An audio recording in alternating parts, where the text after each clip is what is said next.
Hello and Happy New Year, and welcome back to the Masonic Roundtable, a weekly program where Masons from around the world get together to talk about Masonic news and opinions in a friendly and social manner. As a reminder, the thoughts and opinions expressed here are solely the opinions of the participants and do not represent any Grand Lodge statements or positions. Make sure you keep your conversations open for the public and on the level. To interact with us, as always, you can hop over and join us live on the YouTubes and the Facebooks. Love to see you over there. Love the interaction, love the chats, and maybe tonight will be a little bit special as well, since we'll be talking about all of our New Year's resolutions. Okay, so you know me. My name is, who am I? I am John Ruark. I'm a past master of the Patriot Lodge, number 1957 in Fairfax, Virginia. Next up, we have Jason Richards. How are you doing tonight, Jason? I'm good. How are you? I am well. Who's your friend? My friend is Mary. She decided that she wanted to hop up into my lap, so here we are. I'm also a past master of Vacation Lodge number 16 in Clifton, Virginia, and members of an academic lodge called Colonial in D.C., and then Lafayette Lodge out of Ohio. Okay. Good to hear, good to hear. And we also have a stinger from Mary, so hello, Mary. There we go. And our ratings are going to go through the roof on this episode. It's a feline-friendly episode. Yes. Unless there's a big hulking Great Dane behind Joe. We'll have to see. Wait for it. There is. Where is she? Where is she? She's back. She's sleeping. We'll get her later. Oh. Hi, everybody. Hi. Happy New Year. Hi. Happy New Year. I'm Joe. I'm waiting for my name to show up. There you Joe go. Martinez. There it is. Yeah, hello. Hi. Happy New Year. Let's see. This week I am still the Worshipful Master of Manasseh Lodge number 182.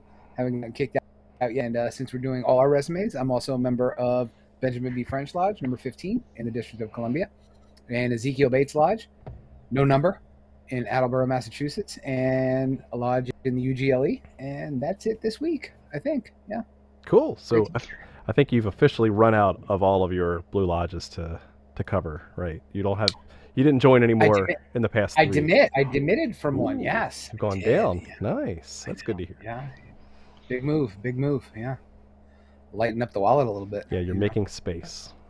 Making space. I was going to say, it's bad when your TMR host has to wait for a cue card to remember his own name. But then you rattled off all the lodges you're a member of, and I understand. You know what? It's been a busy week. That's me, Joe Martinez. Yeah. This week's episode brought to you by Joe Martinez. All right. And a whole bunch of products that I got for Christmas that I'll probably throw out there. We don't have SodaStream. We don't have any sponsors or affiliations. Come on, this would have been great. But we do have awesome patrons. Just wait until those aprons. Oh, that's a little side gift we got ourselves. Let's see. But yeah, speaking of sponsors, holy smokes, do we love our patrons? You guys are awesome for helping us keep this show going for many, many years to come. And, the new year will bring new things thanks to you. So thank you guys very much. If you want to support the show, head over to patreon.com/the Masonic Roundtable and chip in a few bucks. You can chat with us over in our Facebook group. And this week, we'd love to hear from our Knights and Squires. What is your New Year's resolution? So there you go. Can I just say before we get started tonight, had a fantastic time with the gift exchanges back last month. That was cool. Both the open one we did with everybody, but then also the little closed one that we did with the Knights and Squires. For the Knights and Squires, we each of us drew a name randomly and ended up getting to curate a box of goodies and send that off to that unsuspecting knight or squire. And then the open one was just a great exchange. Had a bunch of folks participating in that, got some really great books out of it, and got to send some TMR pins and great stuff. So it was a lot of fun. So thanks so much to everybody who participated. Oh, that's not what I was thinking you were holding up. I'm not. No, I'm going to separate them because I know what you were thinking. Okay. Threw me for a loop. Sorry. This was my Secret Santa gift. It was all handmade leather. They're items. detachable when you get married. Well, you get to give them to your spouse after Real you get married. You human take them and leather. Yes. put them away. That's right, human leather. Very Silence of the Lambs. No, I'm glad Jason said something. That was absolutely That's a first. fantastic.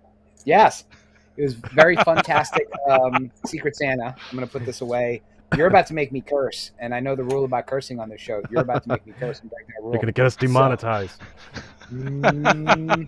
Yes, not for kids. No. Yeah, I mean, this is it's awesome. like I got 2 cents a month anyway, so it's... dude. Stop rubbing that cat. It's so weird. Like, quit it. Put it down. This really is all bothers going to me. get us booted. So God. anyway, In heaven, what is going on now? So much awful. I need an adult. Okay, so let's move So that's on. the cat. Let's talk about this week's topic. So, new year, new you, and here we are, continuing the Masonic Roundtable tradition of talking about New Year's resolutions. So, hopefully, no one will go back and see if we're held accountable to all the ones we resolve to do every year.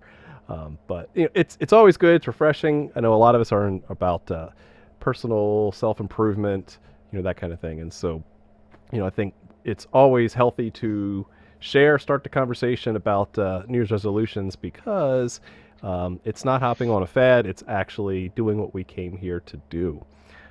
So I thought we'd actually start the conversation about resolutions in general, because why do we care? Why do we care as Freemasons about making resolutions? Why would you think that would be the case, Jason?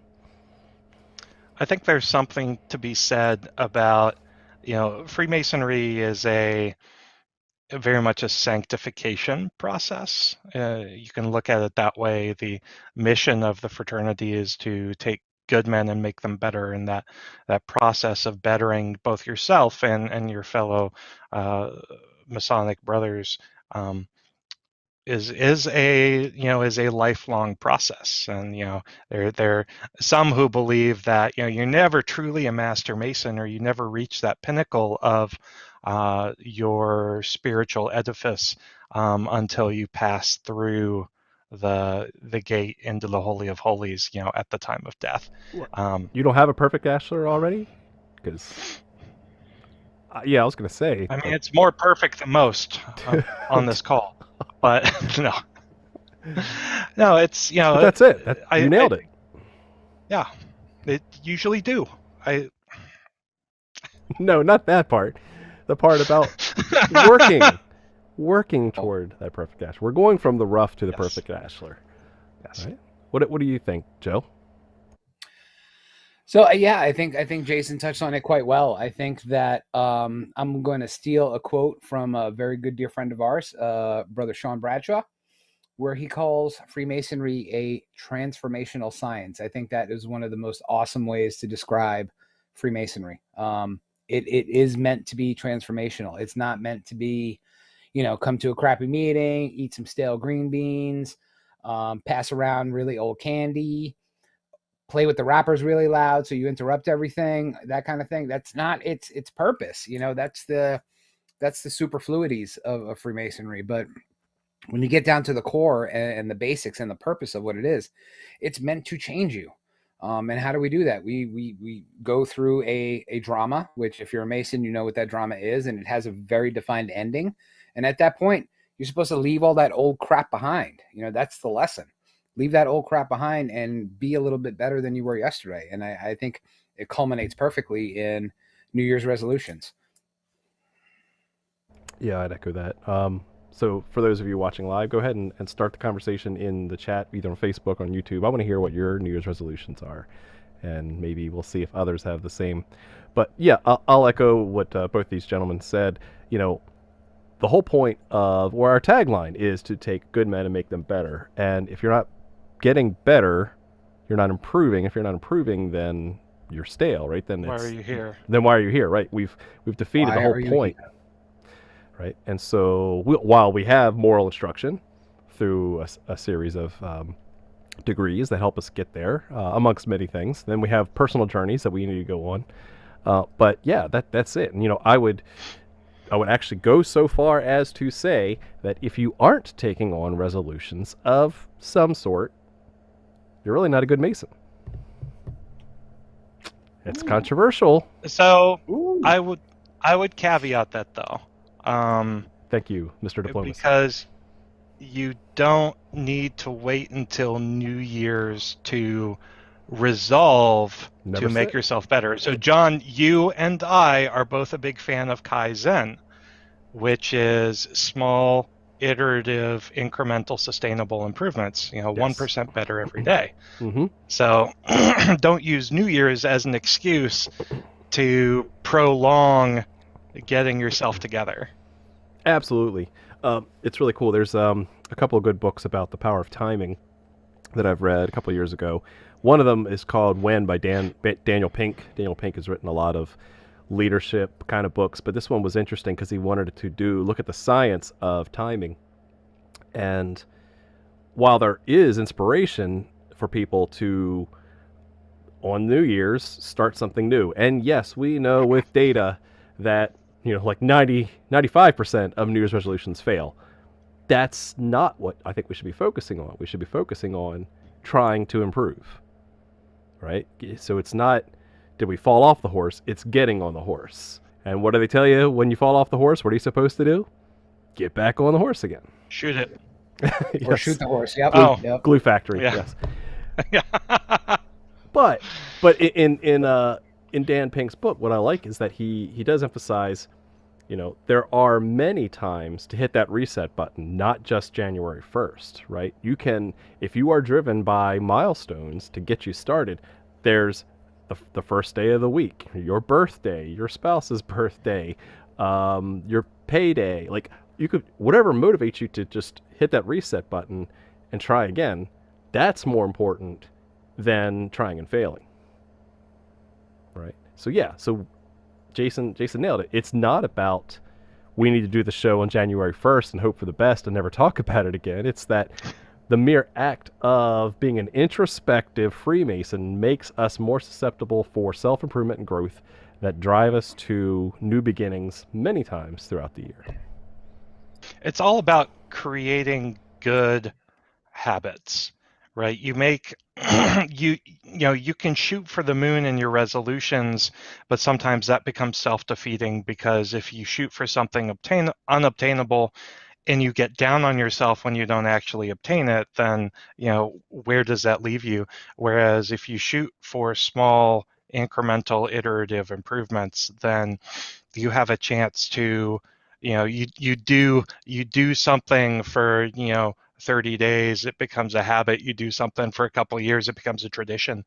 And it's just a way to really trick your mind into taking on desired behaviors over time, so that it becomes a second nature to you. Sorry, it's a tradition. We've never done it that way, so we've always done it this way. I don't want to hear that. I'm going back to what you said before about why are you here. I think that literally we should put a square and compass on it, and that should be the new bumper sticker over to be one ask one. Like, why are you here, with a square and compass on it? Because that kind of, I like it. Gets back to the core of right. Why are you here? What is your purpose? Is it really to just sit there and bemoan things and complain about this, or do nothing? There's a lot of do nothing going on in not just the world, but especially in the world lately, but we're not going to get political about it. There's a lot of do nothing and sitting on your butt, but that also exists in our gentle craft as well. And it's kind of a bummer, right? But back to what Jason said, I'm going to disagree with him a little bit, and throw out some Norman Peale. You got that quote that says, you shoot for the moon, even if you miss, you'll land among the stars. So go big, go give it a whirl, give it a try. Even if you fail, you still accomplished a little bit more than you did yesterday, but so go crazy. I love that quote. But there's something to be said about knowing yourself.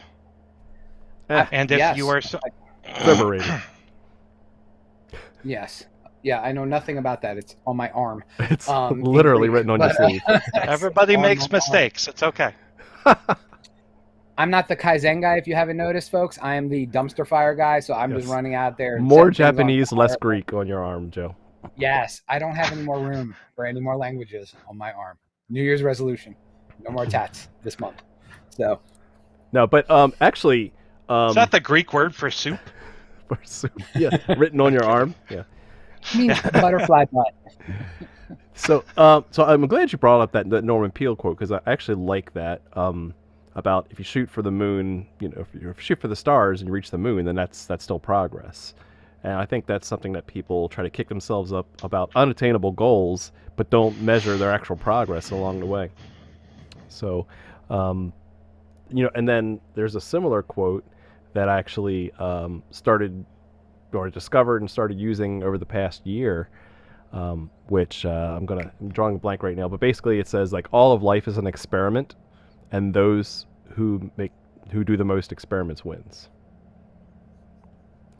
And I dig it. And the point is My that, first thesis advisor told me he who writes the most drafts wins. see? That was before I left him for a different thesis advisor. Well, for you, when you're perfect the first time, it's hard to go up from there. I know. But yeah, I mean, so some people just don't accept that.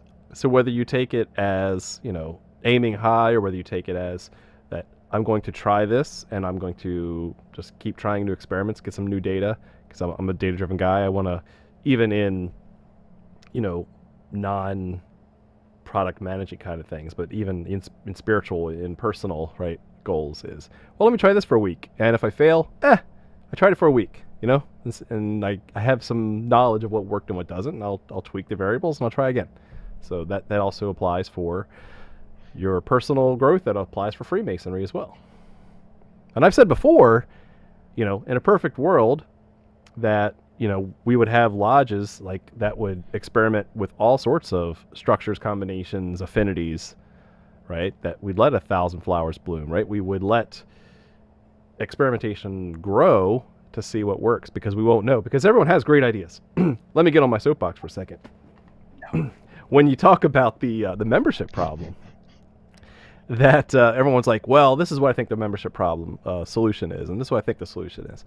Great. Nobody knows. Try it. The only way to know is to actually try one of your solutions and measure the results. That's the only way that you're going to find out. Yes, you with the Greek on your arm. Question, Dr. Ruark. So what if, going back to Freemasonry, what if they do the same thing 40 times in a row and it still gives you crappy results? What do you do then? What's the definition of insanity? Doing the same thing over and over again and expecting different results. That's what I was looking for. It's when you get more than 5 dues cards in your wallet. Hey. We promised we wouldn't be hurtful to each other this year. You got to slim that George Costanza I never wallet. made that promise. Really? We'll talk after, buddy. This episode brought to you by SodaStream. Oh, gosh. This is what happens when Robert isn't here to bring us all back down. Yeah. Nope. You can't have the 3 Virginia guys in a room by themselves. He would be the stoic guy to bring something really deep to this conversation. He would. That's not me. Not me at all.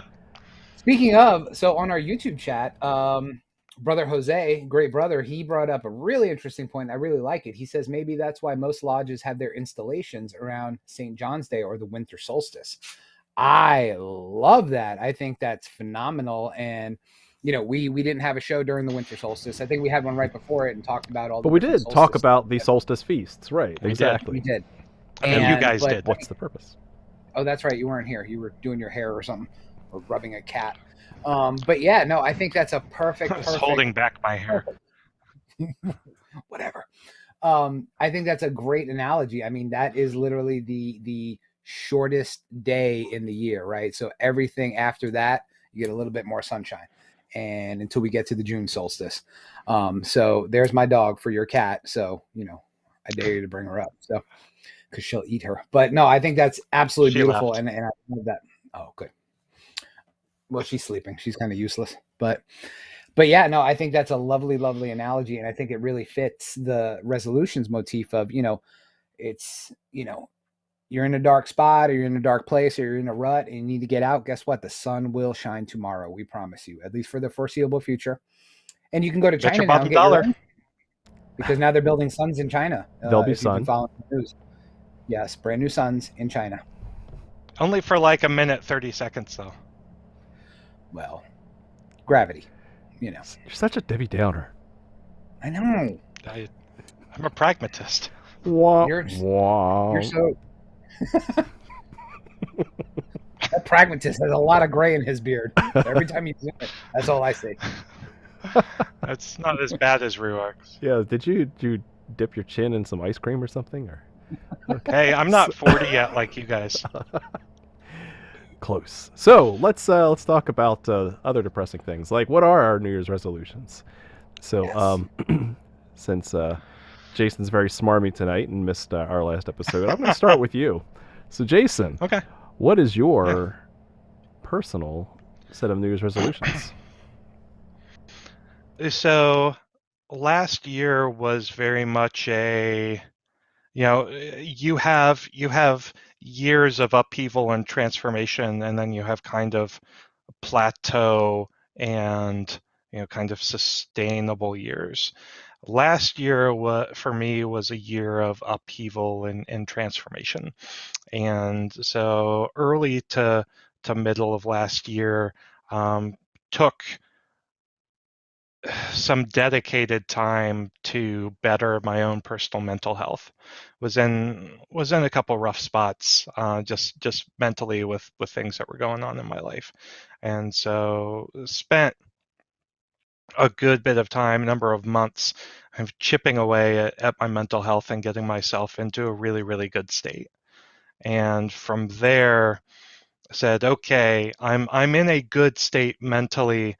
Now, what can I do to get into a better state physically?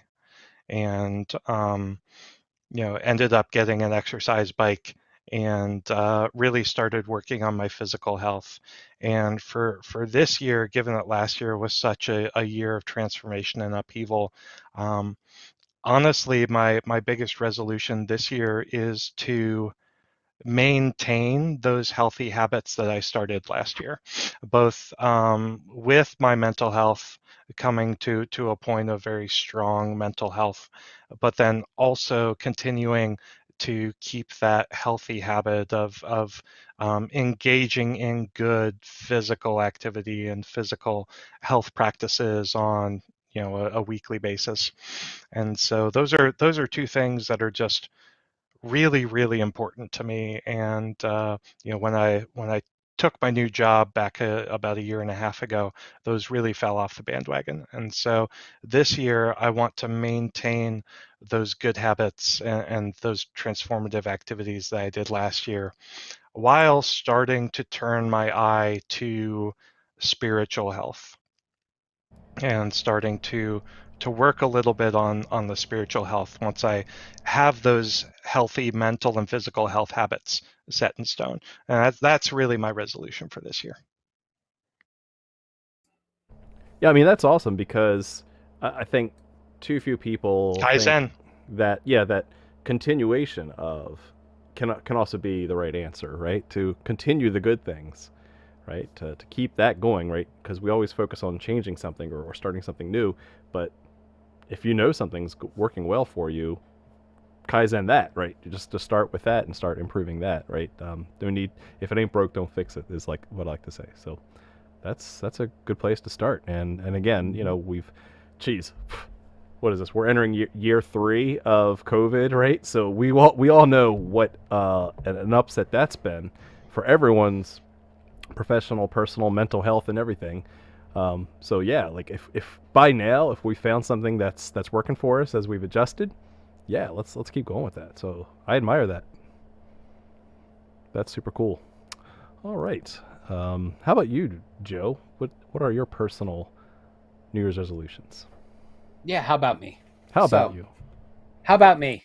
So, I think my biggest Which, by the way, New you're Year. the new guy, so you didn't get a chance to I do know. this year or I last know. year. So I So haven't. Yeah, I haven't skirted out on 7 years of previous this is being resolutions. So recorded, and we will hold you accountable next year. that's fine. That is fair. Hey, Athena. So my big New Year's resolution is, and I'm glad you brought up stuff like the third year of the pandemic and things like that because it kind of touches on it. But I think for me, the biggest New Year's resolution has to be to take in less negativity and start to not be exposed or listen to so much negativity, because there's so much negativity in the world, whether it's the news and social media and the people around you. I've seen people change in these last 3 years and become way more negative and closed-minded about things. I'd like to say it's because of the pandemic, but I think it's more of them showing their true nature, now that it's more raw and exposed and stuff like that. And I'm getting to a point in my life where I just don't want to hear it anymore. Negativity only breeds more negativity.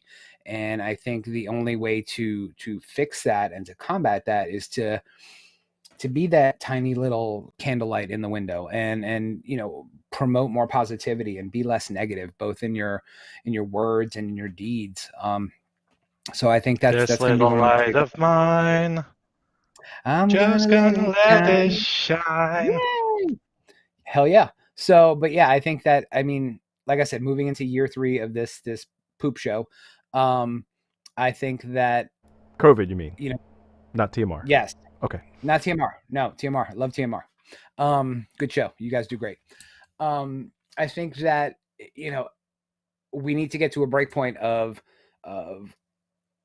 how are we going to turn this corner mentally? And I think the biggest way to do that is to dispel some of the negativity, or not allow it to enter our lives and just permeate the way that it does for so many people. And to Jason's point, it affects people mentally, it affects people physically, it affects people spiritually.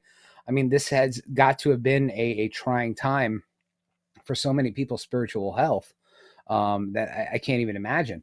But I think that, one of our tenets and one of our tasks to do, if we want to wear the square and compass on our hats and on our rings and on our jackets and on our necklaces and on our bumper stickers, is to be that agent of change. And just start doing it now. I'm not going to be all Kaizen-y on it and say, just do it now. You don't need a start date. Just start now and do it now and see what works.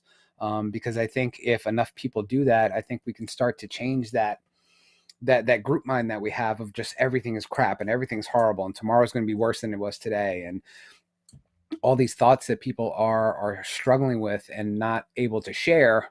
I think we need to give them another avenue to express positivity. So that's mine. I like that. I like the focus on the positive thing, because that was going to be certainly one that I wanted to emphasize as well. Right. Well, I did it first, so you're welcome. Joe, is that a glowing?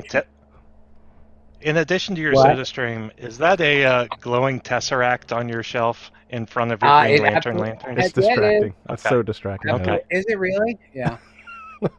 Gotta have all 6. Gotta have all 6. Yes, gotta collect them all. Okay, so let's see. Gotta catch 'em all. Okay, over to me. Oh, there goes the monetization. Yes. Now we have to owe Nintendo of America some sort of licensing agreement here. So let's see. This year, I actually wanted to kind of mix it up a bit, because I wanted to take a different framework. In case you haven't met me by now, I love my frameworks. I love grabbing onto different mental models that you can kind of hang ideas off of, right? They don't have to be perfect, but at least you can start having a conversation about these. And one framework that I have not seen used for like New Year's resolutions is actually something that's very popular in the commercial world, called the Blue Ocean Strategy. So Blue Ocean Strategy is a framework for if you know you are going to innovate in a company and you're trying to do something that your competitors are not doing. Hence we're not going to swim in the red ocean where the sharks are always eating. We want to go hunt for the fish out in the blue ocean. Hence the no blood, right? The blue ocean. One way to do that is to think of how are you going to create space, just like we said earlier with Joe about how are we going to not pay as many dues so we have space to enjoy the lodge that we have, or are we going to make space for our new New Year's resolutions, as it were. One way to do that is by thinking of like knobs on a dial. Like, what am I going to reduce so that I can raise something over there? Or another way to think of it is, if you grab the one end of a balloon, you're going to shrink one side, but you're going to expand the other side. And so, you want to focus on what do I want to expand, and then therefore what do I want to shrink.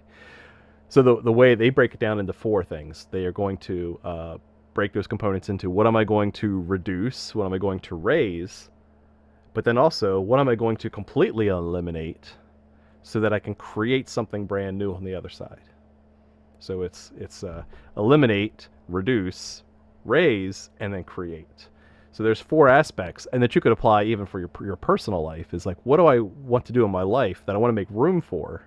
And to make room for those things, I have to reduce or eliminate some things so that I can grow, raise, or create those other things. So to eliminate some things, I was really struggling on what do I want to eliminate this year. And to be honest, like, I'm really lucky because I guess through some soul searching and stuff over the past year, I don't have too many negative things that I really need to cut out completely in my life. And that's a blessing, right? I know there's some people that just need to cut out a lot of negativity, like Joe.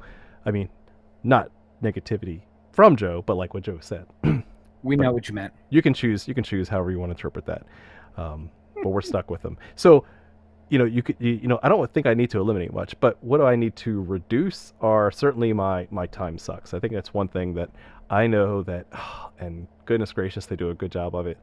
I can be on TikTok for many hours at a time, and it sucks me in, man. It's so much fun. And whether it's TikTok or whether it's just media consumption. So I read a ton of blogs. I read a ton of tech blogs, Masonic blogs. I mean, you name it. I have lots of eclectic interests, and I read a lot about them. And so I know it takes up a lot of my time. I know I enjoy it, and I know that it actually serves no purpose, right? I'm not a professional writer. I'm not trying to, take this information and apply it somewhere else. So I know that media consumption, whether it be TV, blogs, podcasts, whatever, for those that aren't truly edifying, that aren't truly happy, they are not sparking joy in the Marie Kondo kind of way. Really, those things I need to reduce. And I won't go so far as to say there's a book on my bookshelf back here by an author by the name of Tim Ferriss. He's a big life hacker extraordinaire, and he wrote a book called The 4-Hour Workweek. Good book, by the way. Little dense, and probably only applies, maybe 20% of it actually you can actually do, but a really good book about thinking about a different mindset. And one of them, he said, cut out media altogether, because he says, like, what's it serving? Like, it's not getting you to your goal of creating something new. So what purpose does it serve? And entertainment is hard, right? What purpose does entertainment serve? So as long as you're happy, as long as it's sparking joy, keep doing it. But that is those things that aren't sparking joy, I really need to reduce. So what does that give me more room to raise or do more of? And I know that there are some things, especially when like you're working from home, like I am, that there are things that kind of become regular chores as they were, and I think I need to do a better job of finding ways to automate those. Whether it's doing smaller batch sizes every day, like laundry every day instead of just wait till the end of the week, or find ways to automate those things that we regularly do. I think that there's ways that I could do that. And another thing I want to do more of this year, I was one of those that got completely obsessed with pickleball during the pandemic. So I definitely want to do more pickleball for my personal health, for my physical health, because it's fun, and that's my excuse, and I'm sticking to it. So don't know if any of you guys have picked that up. It's a lot of fun. Which finally leads you to the last category of now. Now that I've eliminated some things, reduced some things, what am I going to make room for? What am I going to create? And every year, because you can go back and hold me to this one, every year I do encourage everyone to create a new lodge presentation every year. And I will also create one for this year as well. Already have a topic in mind on the parallels between Christian mysticism and the lodge experience. So I'll be working on that. And that will be my goal for this year, is to create a new lodge presentation that is personal to me and then hopefully edifying to others. And then finally, I want to create those systems of automation, right? because the last thing I'll say about this is that habits habits are the way to win, right? Systems are the way to win, not pure intrinsic motivation. There are some days we are not motivated, and that is life, right? That's natural. So if you say if you're counting on motivation to get something done, it only goes so far. You're going to fall off that horse. But if you create a system that gets you to do the same thing, to build a habit, that's much more powerful to win. So just a quote from Scott Adams, the Dilbert guy. He says, the only way to succeed in the long run is by using a system that bypasses your need for willpower. So what does that mean? So that would be something like, okay, I want to work out every day, and maybe my workout is 20, 30 minutes, but if I can't do 20 minutes, can I do 5 minutes? Right? If you can just say that I've done it for 5 minutes, that's your system, right? And so it's not about, oh, I didn't get to 30 minutes, I'm a failure, I've fallen off the horse. It's, can I build a system where it's not about the quantity, it's about the actual just doing it. And building a system of keeping the chain going, don't break the chain, that seems to be a lot more successful. So, that's my thought. Do you like it? Don't like it? That was a lot, yeah. It was a lot. I've been thinking about this stuff. Yeah, you could tell. I will say I am working on a new presentation and paper as well for this year. So, Ooh, care to share? I'm hopping on that bit. I am doing a lot of research into. So I've always had a fascination with death. A couple years ago, I was the guest editor for the Fraternal Review magazine issue on death. And so I am currently doing a paper for the Kansas Lodge of Research. That will be my entry into the Kansas Lodge of Research, I hope. A paper looking at near-death experiences. Ooh, so, and there are some really interesting conclusions and comparisons to draw, but I will save those for the paper and the presentation that'll come out of it. Yeah, no spoilers, but I'm looking forward to it. No spoilers. So, just using motivation and motivation alone, I've already written a new presentation for this year. So it's done. What? Started on the 1st. It's been done. It's already posted, ready for people. And I think I'm already going to be doing it next month down in Richmond. So, yeah, I wrote it was basically written more out of anger than anything else. So it's basically it's a presentation, Masonic presentation, that basically talks about how every single thing you do in the lodge is actually, I'm going to say the word, esoteric. So when you go to a boring, terrible meeting, all of the things that you do from the minute you walk in to the minute the door opens up again, it's all esoteric and it has a meaning. And I'm sure it will upset some folks, but it's the truth. How is the reading of the minutes esoteric? Oh, you have to wait and see, my friend, because it's in there. I need to see this. Yeah. Okay. Yeah. It didn't pass the editorial board. Your thesis is denied. No, nor should it. Yeah, if nor Joe all of a sudden disappears from the Masonic Roundtable, you'll know that the rest of us disagreed with his assessment. That's right. I'll have the NAACP contact you guys forthwith. So. Ah! Boo. There, That's amazing. We fixed the glitch. We broke the law of 2, though. Or the law of 3. There it is. Yes, we did. Okay. Yes. Good stuff. Good stuff. All right. So now the big question becomes, out of ourselves, now we need to think about what are we going to wish for, or hope for, the resolutions of Freemasonry writ large. Right? Because it's a new year, new lodge, and I just to preface this too, we're 1 year closer to this membership decline. I hate to say, but here we are in 2022. My estimate is still on track of we'll be at 0 Freemasons by 2040. I want to be wrong. I thought it got a little worse once the Masonic Services Association posted their updated numbers. I thought they were I need to adjust those. I need to check on that. I thought they were a little worse than your projections, yes, Yeah. but So let's go with 2040 for now. But either way, we're not improving. We're not gaining membership, and that's again, we're not going to have the conversation about dying versus refining. But we do need to think about how we're going to improve Freemasonry writ large. And so I wanted to open it up for some of our thoughts and some of the thoughts in the chat of what do we think our resolutions should be for Freemasonry. So we'll start with Joe, and then go to Jason, and over to me.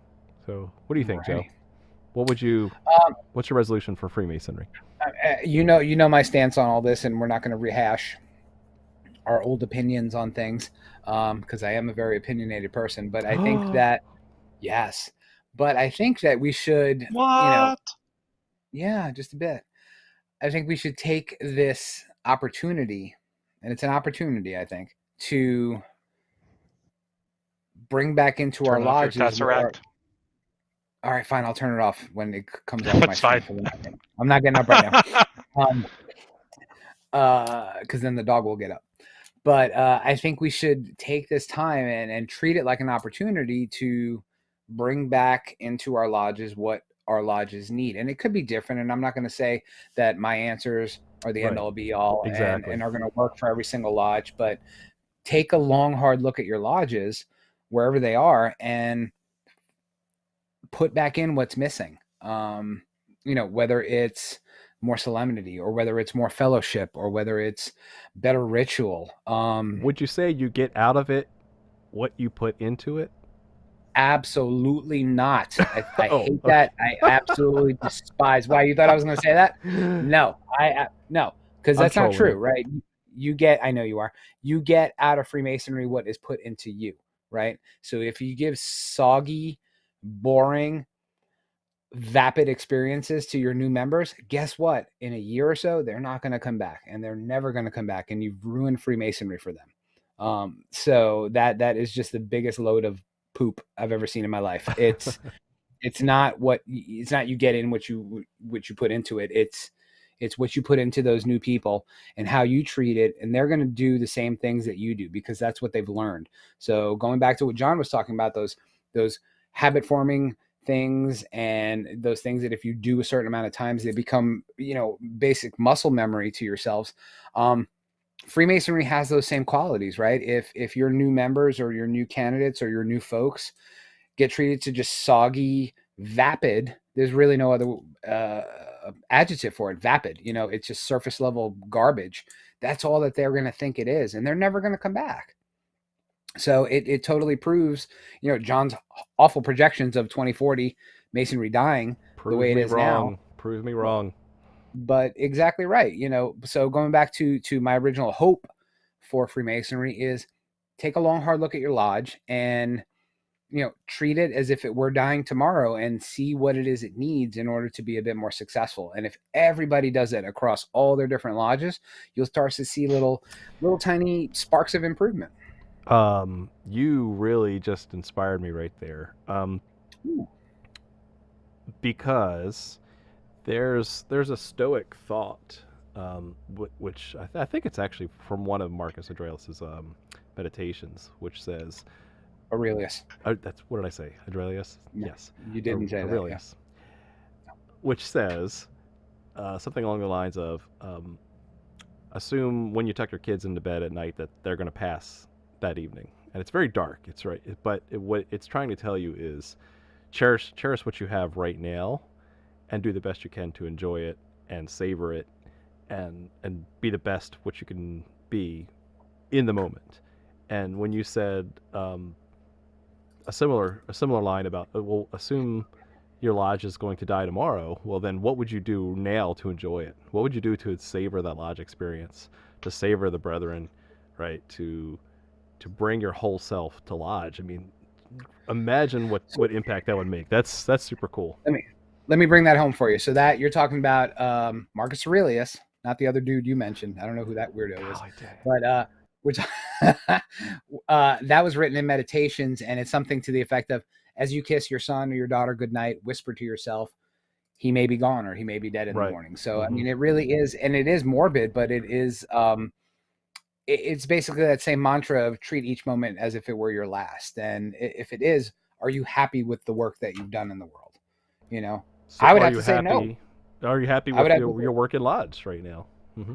no, because I think it could be better. Right. It could Right. absolutely be better. So, I think that, I mean, that's a really powerful statement. Treat each moment like your last. But I think that the world at large thinks that everything is going to go on forever, right? People live forever. And, when you have someone who's 25 or 30 years old and they're starting out in life, they don't think about when they're old and decrepit and they're going to die. Nobody thinks like that by default. But we have this really amazing initiatic experience. It's called Freemasonry, that you may have heard of, that actually puts you through the steps of learning how to live that last moment of your life. And are you proud of the person that you're going to become when you go through the other side? And I think for the most part, most people's answers are going to be no. And if it's no, stop what you're doing and change that. Right now. Boom, mic drop, I'm out. I love it. All right, Jason. What do you think? What would be your resolution or resolutions for Freemasonry? At the tactical level, universal recognition with Prince Hall. I've beat this damn drum Yeah, it sounds familiar. for 8 years. There's no reason why we should have these artificial racial barriers up. And I'm not saying like integration, bringing Prince Hall into the mainstream. Hate that word, Grand Lodge system, but there should be no reason why we shouldn't open the door for fraternal relations. That to me is, at least in American Freemasonry, that is the biggest stick in the eye that we have for our organization of learned, enlightened men who are the most heavily, segregated, civil organization that exists today. And that's not a knock on Prince Hall. That was a necessity, based on the time. But I think we're one brotherhood of men under the fatherhood of God, and we should do more to cross racial and ethnic barriers and lines as an organization of enlightened men. And you would think that, number one, kudos, all about that.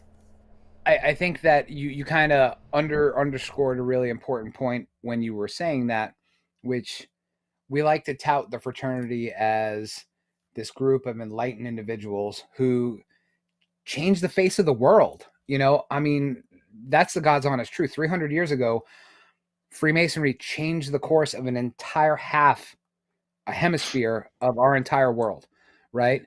And used the tenets of Freemasonry to basically build the nation, right?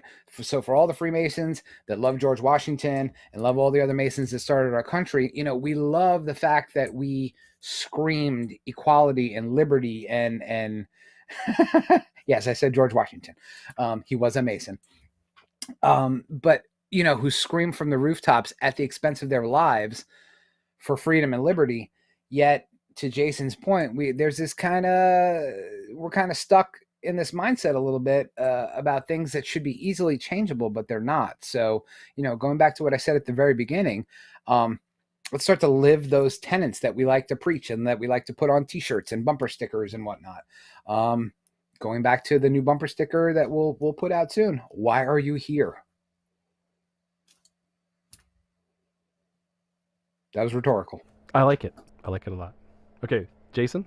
So that was tactical. So on the macro level, I think as a fraternity, we need to refine and get back to what's truly important. We have so many appendant bodies, so many organizations, so many potential charitable opportunities, so many, ways to push the Masonic experience, and it's driving the fraternity, and especially the younger members with young kids, to it's driving them to burnout. And so as an organization, and as individual lodges, we need to look to refine the things that are important to us and stop trying to boil the ocean, because we just don't have the membership to do that anymore. So if we can choose, even at the local lodge level, to do one or two things really well, and I almost don't care what those one or two things are, um, then you'll I think you'll see less burnout, um, among newer members who came into the fraternity and then got put in the junior deacon's chair a month after they got installed as master mason. And you know you'll start seeing brethren, I think, being a little bit more active, because their local lodge does things that resonate with them, and you'll see a lot fewer pointed emails going, hey, this is mandatory for everybody and all officers. It's a volunteer organization. Like, there's no reason to guilt people into showing up to a meeting. If you're having trouble getting attendance at a meeting or an event, then that should be pretty clear that that event or meeting isn't valued and isn't of value. So I would challenge the fraternity to really look at refining what it does and what it chooses to spend the time of the members doing. And that's difficult, and everybody's going to have different ideas and different opinions, but that's okay. It's just we just have to get away from thinking that as Masons and as a fraternity we have to do absolutely everything, because it's just killing us. All the things. Yes, we have to do all the All the things. things. Yeah, I like that, and I'm gonna kind of build on that with some of my thoughts as well.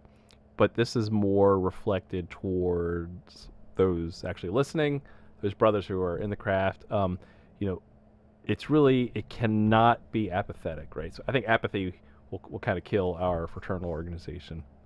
And It is killing our organization. and there's a risk of it getting worse if we can fall back on COVID as an excuse to not go to an event, not go to lodge, not go to, this activity. And so, really, right now, I'm talking to you. I'm talking to the person listening to this. If you're a Mason, like, be active. That is the big takeaway.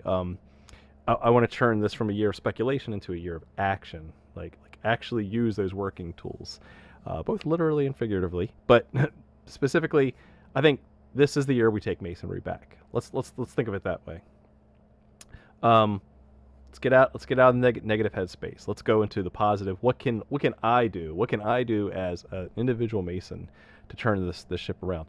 Right. So this is solely dependent on action, like doing the thing that you've been talking about doing forever. So what do I mean by that? Put your money and actions where your mouth is, right? This is the time where you need to support that local charity.